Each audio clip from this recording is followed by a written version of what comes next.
Hello students, how are you all? I hope you all are fine and safe at home. Welcome all of you in Hindi class. बच्चों आज हम करेंगे हिंदी व्याकरण का पाठ 13 अविकारी शब्द। अविकारी शब्द बना है विकार शब्द से। अगर हम अ को हटा देते हैं तो ये क्या लिखा हुआ दिखाई दे रहा है आपको? विकारी शब्द। विकार से बना है विकारी। विकार का अर्थ होता है परिवर्तन। विकार का अर्थ क्या होता है? परिवर्तन। और विकारी हो गया परिवर्तित होने वाले शब्द, और अविकारी हो गया परिवर्तित जो है न होने वाले, न परिवर्तित होने वाले जो शब्द होंगे वो क्या कहलाएंगे? अविकारी। देखिए इसके अर्थ को समझिए। विकार का अर्थ हो गया परिवर्तन, विकार से बना विकारी। विकारी यानी परिवर्तित होने वाले। और अ लग गया। अ का अर्थ क्या होता है? न, मतलब वो चीज मना हो गई। अविकारी यानी परिवर्तित न होने वाले शब्द। अब ये अविकारी शब्द, परिवर्तित न होने वाले शब्द, इसका क्या मतलब है? एक बात और, अविकारी का दूसरा नाम अव्यय, जिसको हम ये देखिए ये वाला अविकारी का दूसरा नाम अव्यय भी है। ठीक है। अब अविकारी शब्द क्या होते हैं? कुछ शब्द ऐसे होते हैं जिनमें लिंग, वचन तथा काल के कारण कोई परिवर्तन नहीं होता। ऐसे शब्द अविकारी शब्द कहलाते हैं। अविकारी शब्दों को अव्यय भी कहा जाता है। अब इसके लिए मैंने एक यहाँ उदाहरण लिखा है। देखिए, लड़का धीरे धीरे चलता है। अब लड़का क्या है? यहाँ आपने पढ़ा है ना, लिंग, वचन तथा काल के कारण कोई परिवर्तन नहीं होता, वो शब्द कहलाते हैं अविकारी। ठीक है। लिंग, लड़का, लिंग। अगर हम लिंग बदलने की बात करें, लड़का का लिंग बदल के क्या आएगा? लड़की। तो हमने यहाँ लिखा लड़का धीरे धीरे चलता है, फिर लिखा लड़की धीरे धीरे चलती है।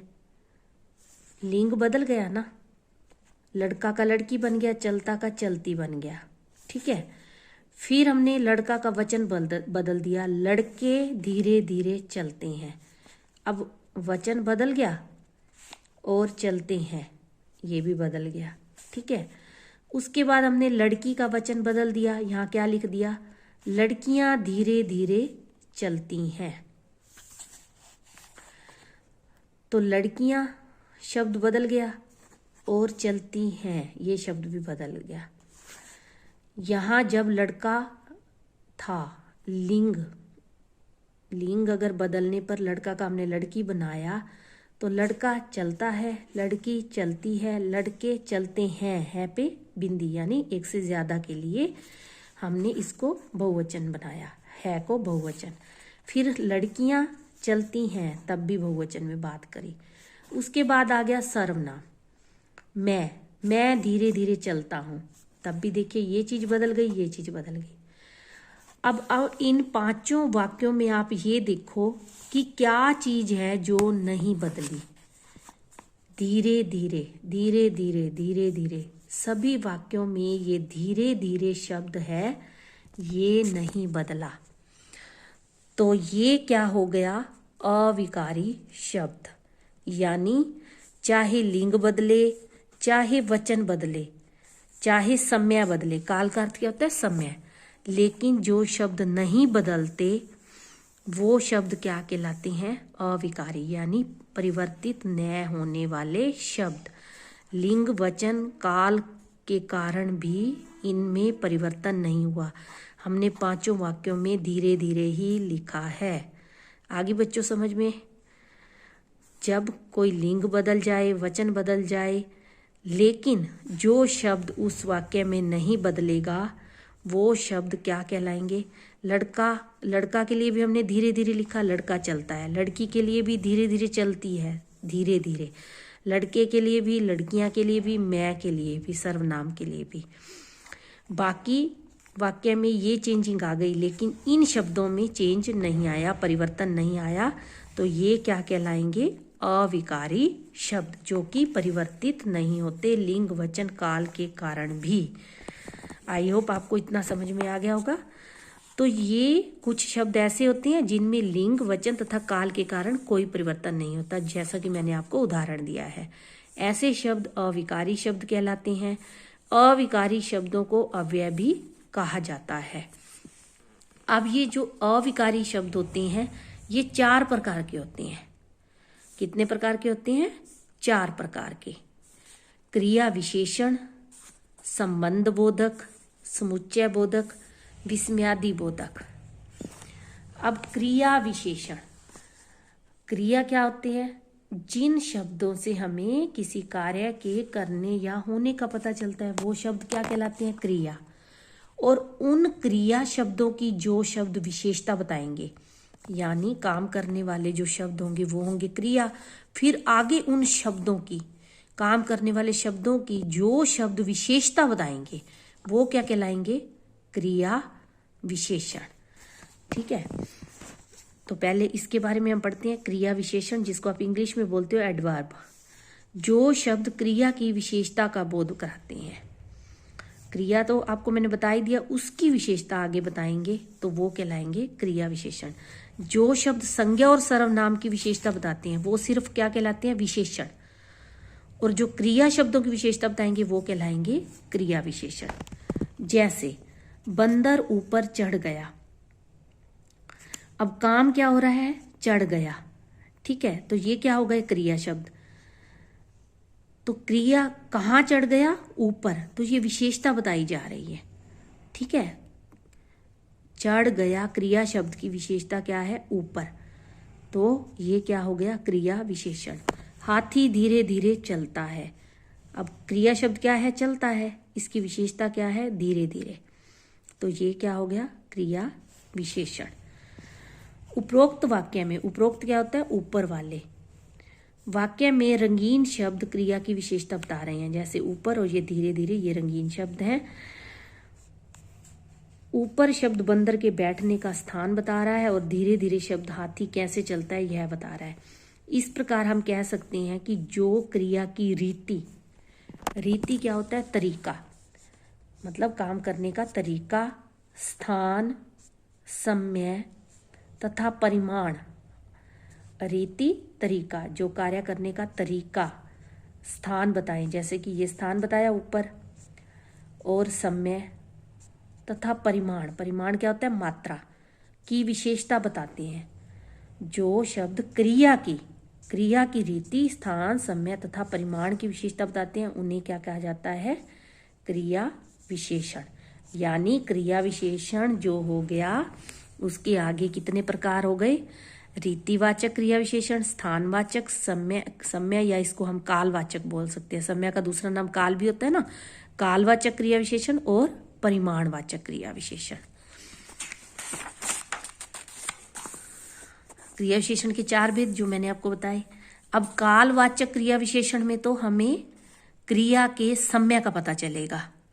जो क्रिया विशेषण हमें क्रिया की काल संबंधी विशेषता का बोध कराते हैं, जो क्रिया विशेषण शब्द क्रिया की काल संबंधी यानी समय संबंधी विशेषता का बोध कराते हैं उन्हें कालवाचक क्रिया विशेषण कहा जाता है या कहते हैं। यानी हमें इस कालवाचक क्रिया विशेषण में क्रिया के होने के समय का, क्रिया की जो विशेषता है उसके समय का पता चलता है। ठीक है, काल का अर्थ हो गया समय, नाम से ही पता चल रहा है, जैसे अभी, जब, तब, प्रातः, संध्या, लगातार, दिन भर, आजकल, कभी कभी, तभी, ये सारे क्या है? कालवाचक क्रिया विशेषण के उदाहरण है। प्रतिदिन, परसों। स्थानवाचक, ये भी नाम से ही पता चल रहा है, जो विशेषता क्रिया की बताई जाएगी उसमें हमें स्थान का पता चलेगा कि वो किस स्थान पर हो रही है। जैसे मैं जंगल में दूर गया, गाया नहीं, गया आएगा। मैं जंगल में दूर गया। राम मंदिर के पास जाएगा। अब गया शब्द क्या है? क्रिया। तो क्रिया की विशेषता क्या है? कहाँ गया? दूर। तो क्रिया की विशेषता, और दूर स्थान का पता चल रहा है हमें, और पास इसमें भी हमें स्थान का पता चल रहा है। जाएगा की विशेषता है क्रिया, जाएगा क्रिया, इसकी विशेषता पास, तो स्थान का पता चल रहा है, पास है, दूर है। ठीक है, तो ऐसे ही स्थानवाचक के उदाहरण है यहाँ, वहाँ, इधर, उधर, पास, दूर, नीचे, भीतर, बाहर, की तरफ, आगे, पीछे। ये शब्द स्थानवाचक क्रिया विशेषण के उदाहरण है। उसके बाद है रीतिवाचक। रीति का अर्थ मैंने आपको बताया तरीका, कि काम करने का जो क्रिया की विशेषता बताने वाले शब्द होंगे उनसे हमें काम करने का तरीका पता चलेगा। जो क्रिया विशेषण शब्द क्रिया की रीति संबंधी विशेषता का बोध कराते हैं उन्हें क्या कहा जाता है? रीतिवाचक क्रिया विशेषण। जैसे धीरे धीरे, चुईया धीरे धीरे कुतर रही है, खरगोश तेज दौड़ता है, वह जोर से चिल्लाता है। काम क्या हो रहा है? चिल्लाता है। और कैसे? जोर से। जल्दी, भली भांति, ध्यान पूर्वक आदि जो है रीतिवाचक के उदाहरण है। उसके बाद है परिमाणवाचक क्रिया विशेषण। परिमाण में हमें क्रिया की जो विशेषता बताई जाएगी उसकी मात्रा का, परिमाण का अर्थ होता है मात्रा, उसकी मात्रा का पता लगेगा। जैसे जो क्रिया विशेषण शब्द क्रिया की परिमाण संबंधी विशेषता का बोध कराते हैं उन्हें परिमाणवाचक क्रिया विशेषण कहते हैं। जैसे कम, बहुत, खूब, अधिक, जरा, थोड़ा, ज्यादा, तनिक, पर्याप्त। ठीक है, ये सारे शब्द क्या हैं? परिमाणवाचक क्रिया विशेषण के उदाहरण। अब विशेषण और क्रिया विशेषण में अंतर क्या होगा? मैंने आपको बताया है कि जो शब्द किसी व्यक्ति, वस्तु या भाव की विशेषता बताते हैं, किसी व्यक्ति, वस्तु या भाव यानी संज्ञा, उन्हें विशेषण कहते हैं, परंतु जो शब्द क्रिया की विशेषता बताते हैं उन्हें क्रिया विशेषण कहते हैं। ठीक है बच्चों, अब इस पाठ से हमने क्या सीखा? क्रिया की विशेषता बताने वाले शब्दों को क्रिया विशेषण कहते हैं। क्रिया विशेषण के 4 भेद होते हैं: कालवाचक, परिमाणवाचक, स्थानवाचक, रीतिवाचक। इसके बाद है संबंध बोधक। अब संबंध बोधक शब्द कौन से होते हैं? जो शब्द हमें संज्ञा या सर्वनाम शब्दों के साथ लगकर, जो शब्द संज्ञा या सर्वनाम शब्दों के साथ लगकर उसका संबंध जो है वाक्य के दूसरे शब्दों के साथ बताते हैं। जैसे देखिए, गांव के बाहर तालाब है। अब इसमें संज्ञा शब्द क्या है? गांव। जो संज्ञा शब्द के साथ जो शब्द लगकर उनका दूसरे वाक्य के साथ संबंध जोड़ते हैं। अब दूसरे वाक्य क्या है? तालाब है। गांव के बाहर तालाब है, तो ये हमें संबंध बता रहे हैं गांव और तालाब के बीच में क्या संबंध है, क्योंकि गांव के बाहर तालाब है, घर के सामने मंदिर है, तो घर और मंदिर के बीच में संबंध जोड़ रहे हैं। तो जो शब्द हमें संज्ञा और सर्वनाम शब्दों के साथ लगकर वाक्य के दूसरे शब्दों के साथ संबंध जोड़ते हैं उन्हें क्या कहा जाता है? संबंध बोधक क्रिया, संबंध बोधक विशेषण। जैसे कुछ उदाहरण देखिए, मेज के नीचे बिल्ली बैठी है। अब मेज क्या है? संज्ञा शब्द, और ये वाक्य का दूसरा हिस्सा है, बिल्ली बैठी है। के नीचे क्या है? ये इन दोनों के बीच में संज्ञा और वाक्य के दूसरे शब्दों के साथ ये शब्द संबंध जोड़ रहे हैं, तो ये क्या कहलाएंगे? संबंध बोधक। ये जो सारे रंगीन शब्द हैं ये संबंध बोधक है। बोतल के अंदर पानी है, घर के बाहर चौकीदार बैठा है, विद्यालय के चारों ओर ऊंची दीवार है, माता पिता की सेवा के समान कोई धर्म नहीं, सड़क के दोनों ओर पेड़ हैं, मेरे सामने की खिड़की खोलो, और मोला छत के ऊपर बैठी है।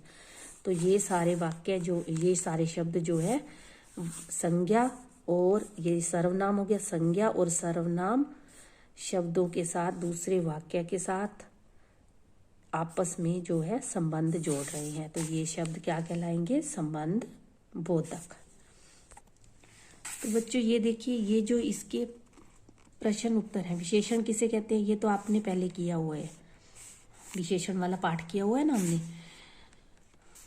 संज्ञा या सर्वनाम शब्दों की विशेषता बताने वाले शब्दों को क्या कहते हैं? विशेषण।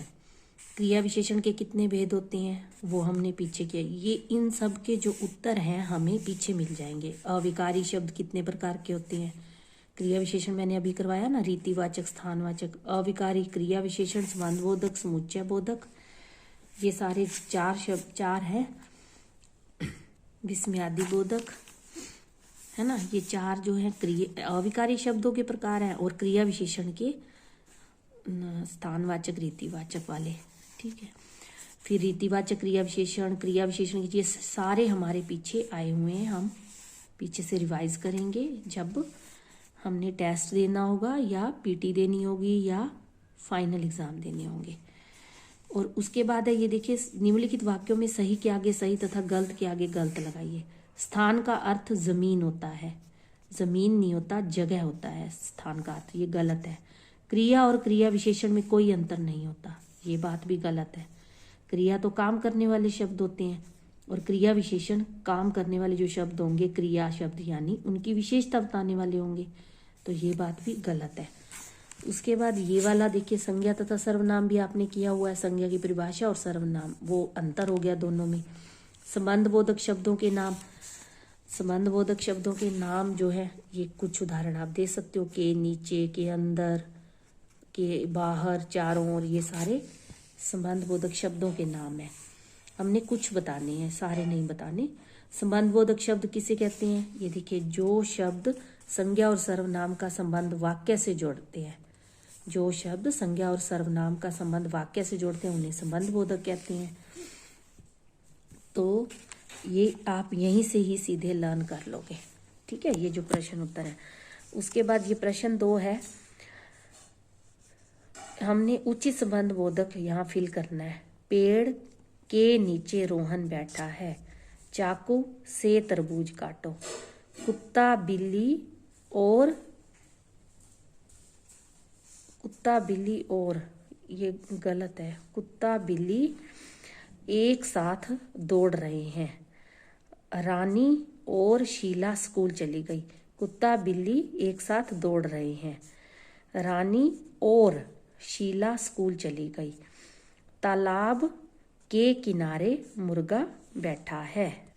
उसके बाद है संबंध बोधक का प्रश्न 3, निम्नलिखित संबंध बोधक शब्दों का वाक्यों में प्रयोग कीजिए।